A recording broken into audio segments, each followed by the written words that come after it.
지난 시간에 학생부 종합전형의 문제점을 말씀드렸습니다. 학종이 수업과 평가에 혁신적인 효과를 가져왔지만 치명적인 문제점을 제시했습니다.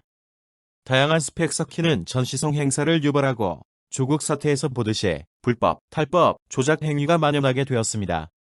교육 환경이 다른 미국식 교육 제도를 그대로 들여온 결과로 치명적인 문제점이 야기되고 있는 것입니다. 또한 사교육을 증가시켜 학부모의 경제적 부담을 감당하기 힘든 상황에 도달했고 상대적 박탈감으로 그 분노가 폭발 단계입니다. 그럼 수능을 확대하면 될까요? 결론부터 이야기하면 현재의 수능은 정의롭지도 교육적이지도 않습니다. 수능의 유일한 장점은 동일한 문제풀이 성적으로 학생을 줄 세운다는 점에서 형식적 공정성을 확보할 수 있다는 점입니다. 학종의 불공정성과 학종, 스펙 준비에 지친 많은 사람들이 차라리 단순하고 명료한 수능을 선호하는 경향을 보이고 있습니다. 하지만 위의 표에서 확인할 수 있는 것처럼 수능은 논술 다음으로 사교육 효과가 가장 큰 전형입니다. 즉, 사교육 취업 능력이 있는 상류층의 자녀에게 가장 유리한 전형입니다. 계급 불평등의 재생산을 완화시킬 수 있는 입시 전형이 전혀 아닙니다. 더욱 중요한 문제는 현재의 수능이 수많은 교육적 문제를 일으킨다는 것입니다. 수능이 야기하는 문제를 살펴보면 첫째, 수능은 상대평가 중심의 고부담 시험평가로 주입식 미친 경쟁을 유발합니다. 수능은 상대평가 구등제를 넘어 백분위와 표준 점수로 표기됨으로써 1점이라도 더 따기 위한 경쟁이 치열하게 됩니다. 이에 따라 수능 준비의 적정선이라는 것은 존재할 수 없게 되며 무한한 반복 학습과 끝없는 경쟁이 지속됩니다. 수능이 가까워진 상급 학교일수록 학교에서의 수업은 수능 준비 이외의 다른 영역에 관심을 갖기 어려우며 오로지 수능 준비에 매진할 수밖에 없게 됩니다. 둘째, 수능은 객관식 중심의 시대착오적인 시험으로 낡은 교수학습을 지속시킵니다. 객관식 시험에 적합한 교수학습 방법만이 존재할 수밖에 없습니다. 우선 교수적 측면에서 보면 학생들이 암기하기 쉽게 전달한 내용을 도식화한 주입식, 강의식 수업이 적합합니다. 학습적 측면에서 보면 지식, 개념, 원리, 이론 등에 대한 깊은 이해보다 학습한 내용을 분석, 종합, 추론, 판단, 비판 등으로 현실에 적용하는 능력, 학습 결과를 효과적으로 정리하고 표현하는 방법에 대한 훈련보다는 무조건적 암기와 반복적 문제풀이가 중심이 됩니다. 결국 객관식 수능 시험은 낡은 주입식 교육과 암기와 반복적 문제풀이 학습을 지속시키는 주범입니다.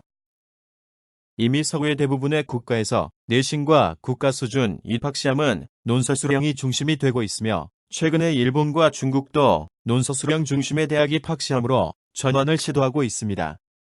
수능은 중등교육의 객관식 시험 평가 방식으로 해당 연령의 학생들의 학습 능력을 측정하는데 타당한 도구가 될 수 없고 객관식 중심의 국가시험이 고등학교 단계에서 필요한 교수, 학습의 도입을 방해하기 때문입니다. 셋째, 수능은 영수국에 몰입하는 교육이 될 수밖에 없습니다. 수능 시험에서 영수국의 비중은 75%이며 대부분의 대학에서 영어와 수학 등의 가중치를 부여하는 경우가 많기 때문에 실제의 비중은 더욱 크다고 볼 수 있습니다. 이에 따라 학교에서는 가능하면 영수국 시간을 확대하려 하고 있습니다.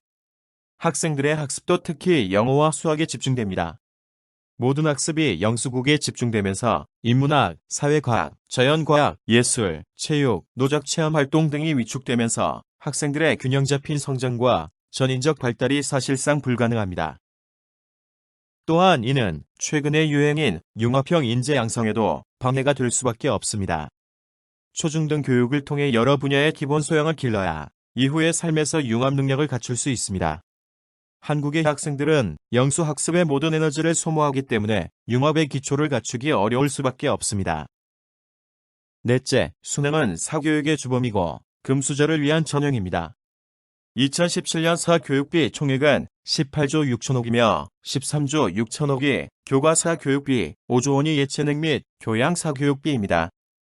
교과사 교육비 13조 6천억 중에 영어 5조 4천억, 수학 5조 4천억, 국어 1조 3천억으로 대부분의 사교육비는 수능 대비를 위한 영수국 사교육비입니다. 최근에 발표한 서울대 시뮬레이션 결과 수능 중심의 정시의 비율을 늘리면 자사고 학생과 강남 학생들의 비중이 급격하게 증가하는 것으로 보고됩니다. 이는 수능 사교육의 집중적 혜택을 받는 부유층 자녀에게 수능이 절대적으로 유리함을 보여주는 것입니다.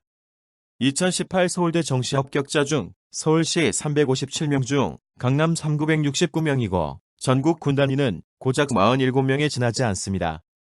2015에서 2016년까지 54개 대학 입학생 조사 결과 전형별 저소득 학생 비율은 학생부 종합 31.3%, 학생부 교과 34%, 전형 학생은 30%가 넘었지만 수능 23.1%, 논술 20.2%로 수능, 논술 비율이 20%대로 낮습니다.